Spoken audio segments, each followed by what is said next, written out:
just a retiree. Okay. And then on the second page, comparing the market values to the cost, just so I make sure I understand the significance of what's been happening here. So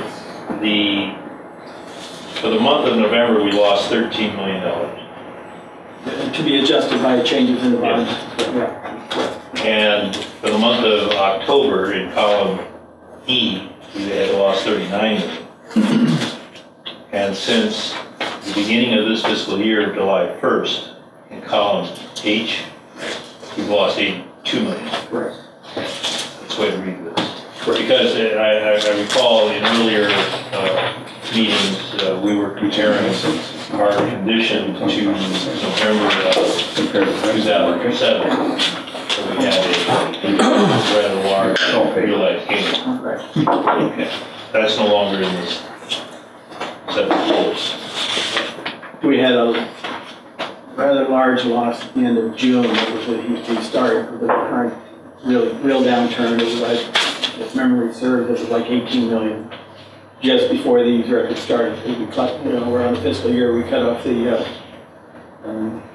information at June 30th on a fiscal year basis. So we incurred the $18 million loss in June, and we started over. So the 82 does not include the 18 million.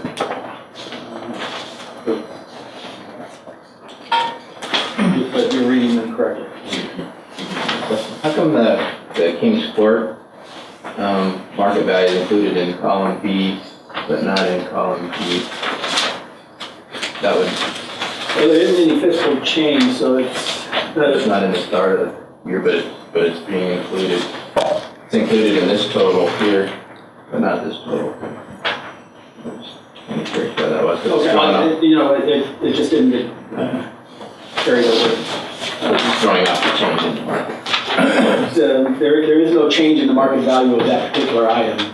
It may be throwing it off a little bit because it is no limit. We'll fix that, but I hadn't noticed that. But that value, we're trying to get a new value of that as of June 30th. We bought it in August of 2007, and we're without having the expense of an actual appraisal, which we're going to have done every 3 years. That was the agreement when we bought this. We're going to try to get kind of an interim value of that and update that.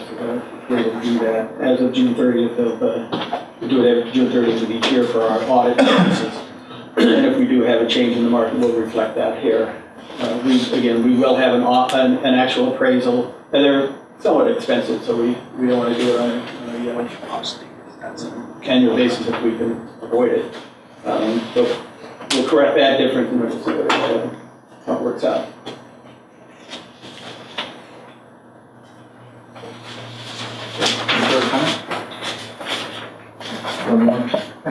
What's included in that 106,000 of administrative expenses all in this month?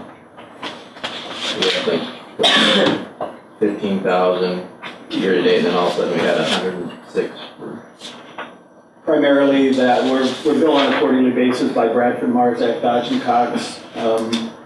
We're in a commingled fund for Alliance. One of our stock funds is actual commingled, and we do get a quarterly billing from them. And then we get a quarterly billing from Bank of New York, who's our third-party custodian for our bonds. That amount, it's not included in there now, but that would include the fiscal the fiduciary insurance that we're about to purchase. That's an annual payment, so one month you're going to see a large increase in that area, and it's going to be the result of an annual payment that had to be made that month. But every quarter that it will take a large jump because of the billing from the two bond managers and the Bank of New York associated with holding bonds.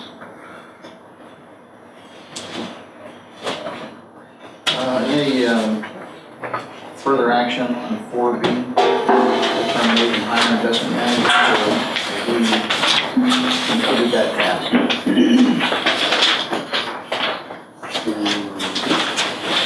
We received a report, a written report on the actions that has kind of a brief history of the action of the board and the direction.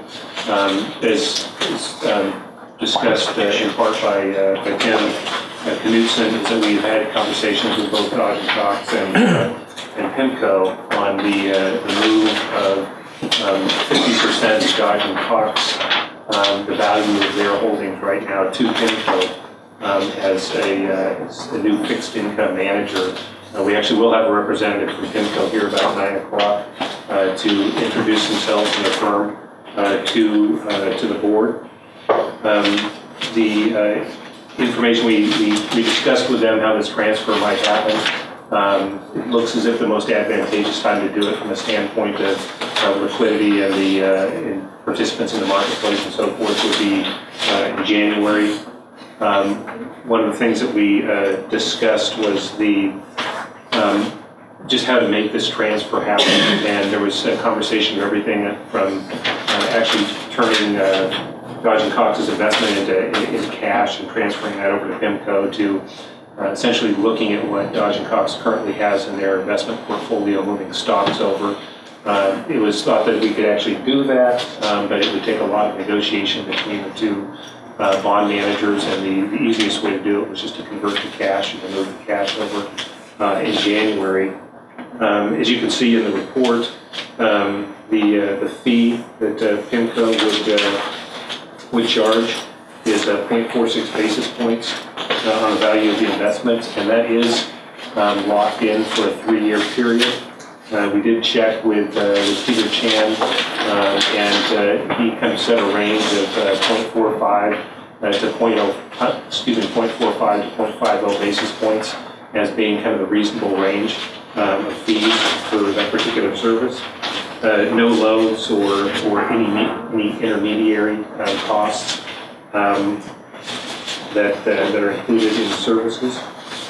And again, PIMCO provides, as you'll note in the report, PIMCO provides a dedicated account manager and a consultant, Mark Romano, who you'll meet this morning.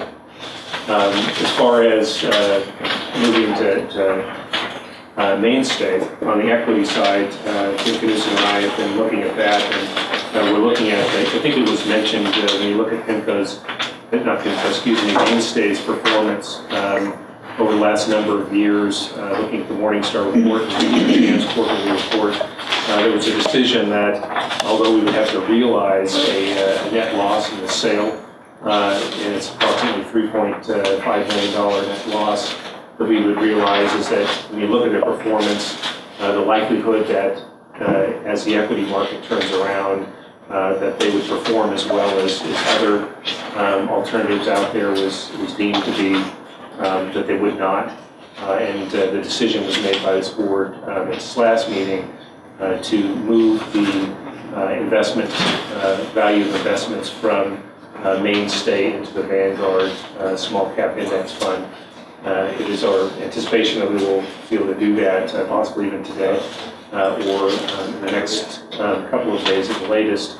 And that has an impact because of that realized loss on the earnings that Tim described earlier and our ability to credit earnings to the board. So if you have any questions on that transaction, I'd be happy to answer. I just had one, but I think you answered it. Is it 0.046 basis points and not 0.46? Yeah, 0.46. Because I was thinking, okay, at first I was thinking it's not 4.6 basis points? No. It's 0.46 basis points. 0.46. I think it's 0.46%, isn't it? Yeah, because that doesn't look right. 0.46 of 1%. Yeah, because that's what I thought. It's really 4.6 basis points, isn't it? Isn't it 0.046? It's not? No, it's 0.46 basis points. 0.46. Yes. Okay, 0. It's less than 1 basis point. Okay, but is it half a basis? It's not half a basis point. Less than that. It's less than that because that's what I was looking. I wasn't here when you guys did this. It's 0.4.